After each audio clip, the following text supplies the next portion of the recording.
My name is Luke Hivner, and this is the MX300 final project for Group 5, Scuttle number 19. Our team is comprised of myself, Luke Hivner. Justin Pearl. Caroline Winkler. Here are the following proposal links that will be added to the presentation upon the completion of the video. Our project description is as follows. Here we have our Scuttle robot shown in the 3D CAD model.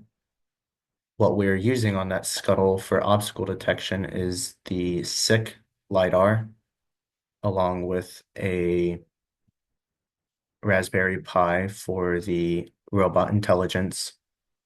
The vacuum brush was purchased online and was interfaced with a 3D printed part for the motor provided.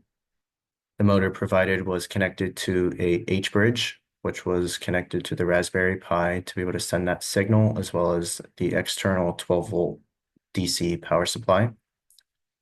Moreover, there was a motor mount and a brush mount that will be shown in a later slide as well. For the plan of execution, this is our block diagram that represents the feedback system that controlled the robot for obstacle detection. So from the beginning, it goes into the Arduino controller, which goes to the H bridge that drives the rear wheels of the brushed motors, which is the motor PWM. And whenever the LiDAR sensor detects a obstacle, it goes back to the beginning and tells the Arduino that it needs to avoid that obstacle, which results in a different feedback to the H bridge and a transition to the rear wheels turning or reversing the robot.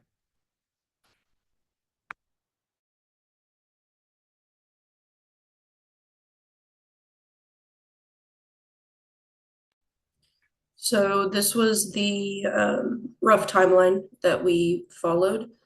We started by taking all of our measurements and starting with the CAD design for the motor mount, the brush mount, the attachment from the motor to the brush, and the dust pan.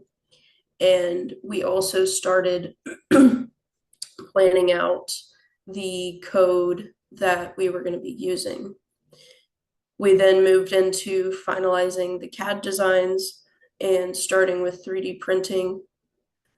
It was necessary to start the 3D printing early because there's always a margin of error when 3D printing. So we needed to make sure that everything fit. We then started with the coding and then followed by building the scuttle with the 3D printed parts.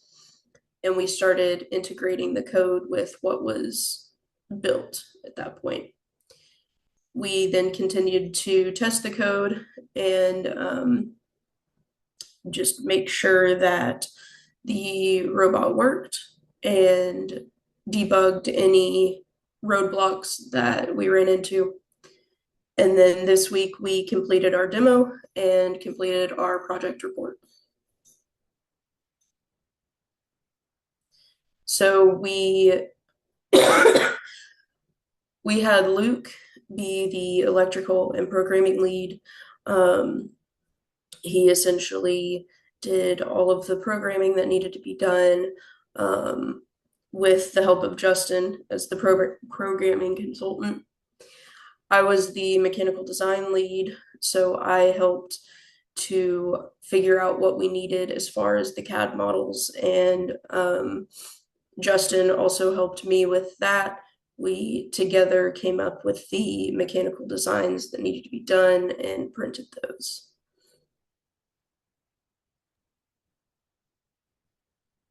For the mechanical designs, we had four separate pieces. One was a dustpan, and then we had the um, motor mount and the other side that held the brush for stabilization, and then a connector from the motor shaft to the brush side. These were comprised of 3D or comprised on CAD models and then printed on a 3D printer. And the final product fit well on the robot. As far as the programming results of this project go, overall structure first started with a basic main loop with different peripheral functions that were called on a as needed basis. Threading was later implemented to try to get the camera and the LiDAR to work. In our original problem statement for this project, the camera was suggested as an additional metric for complexity for this project. However, it was unable to get fully functional. Threading was an option that was used as a troubleshooting metric in order to try to get the program to convolute well together.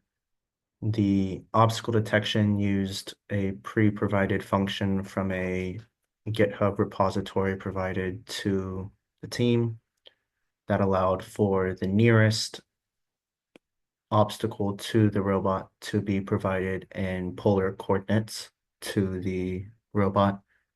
And then based off these polar coordinates, the appropriate evasion techniques were calculated based off of that. The sweeping motion was pretty simple there for the brush, rotor, and motor.